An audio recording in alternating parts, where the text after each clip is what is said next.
सरहद पर चीन की बढ़ती हिमाकत का जवाब देने और सेना की ताकत में जोरावर और इजाफा करने वाला है। 2022 जुलाई में डीआरडीओ ने लाइट टैंक का प्रोजेक्ट शुरू किया और 2 साल के रिकॉर्ड टाइम में इसे बना भी लिया गया। सेना ने 59 जोरावर लाइट टैंक्स का ऑर्डर दिया है। लार्सन एंड टुब्रो के हजीरा प्लांट में इनका प्रोडक्शन किया जा रहा है। आज तक संवाददाता मंजीत नेगी ने लार्सन एंड टुब्रो के हजीरा प्लांट में जाकर लाइट टैंक जोरावर टैंक की सुपर एक्सक्लूसिव कवरेज की है। आपको हम दिखाएंगे।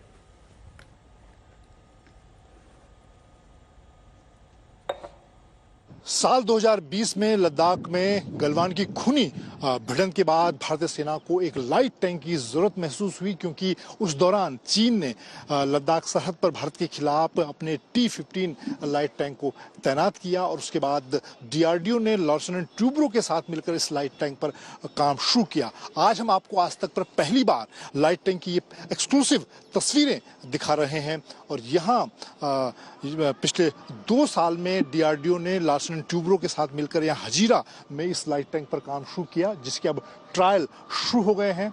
इसकी अब मारक क्षमता की हम बात करते हैं। अगर ये देश में बना पहला स्वदेशी लाइट टैंक है, जिसके वजन की बात करें 25 टन इसका वजन है। और इसकी गन आप देखें, 155 मिलीमीटर की ये गन इसमें लगाई गई है।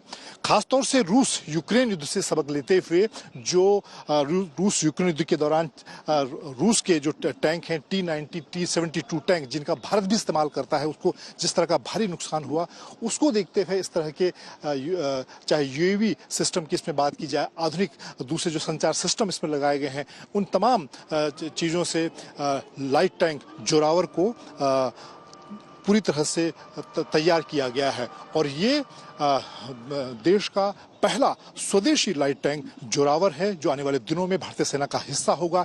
ऐसे करीब 59 टैंक डीआरडीओ भारतीय सेना के लिए तैयार करेगा। कैमरामैन अनिल जायसवाल के साथ मंजीत नेगी, हजीरा, आज तक।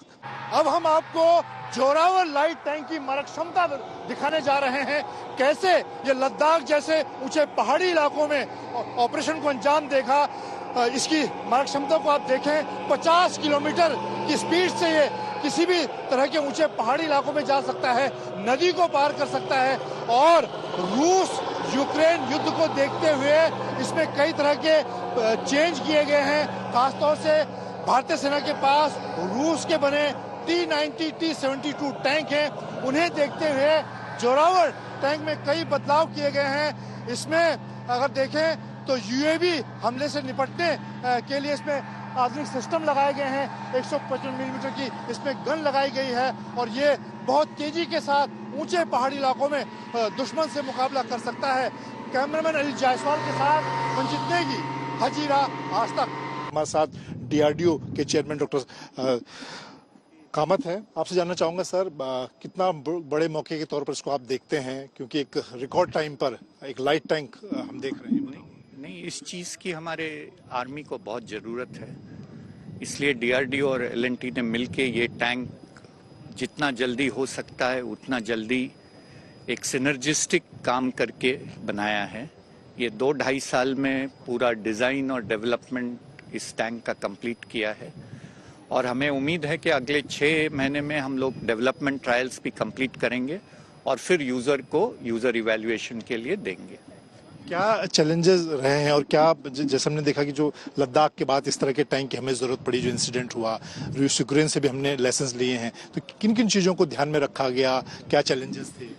तो आर्मी से हम लोग ने डिस्कस किया उनके क्या रिक्वायरमेंट्स रहेंगे, वेट ऑफ द टैंक कितना होना चाहिए, वो बहुत क्रिटिकल है बिकॉज उनको ट्रांसपोर्ट करना है हाई एल्टीट्यूड में, तो टैंक को एयरलिफ्ट करने की ज़रूरत होती है, तो उसका वेट इसीलिए 25 टन के नीचे रखा गया है। फिर उनको जो भी कैपेबिलिटीज़ चाहिए हाई एल्टीट्यूड में लड़ने के लिए, उसका ध्यान दिया गया है और जो भी फीचर्स उनको चाहिए इस टैंक में है।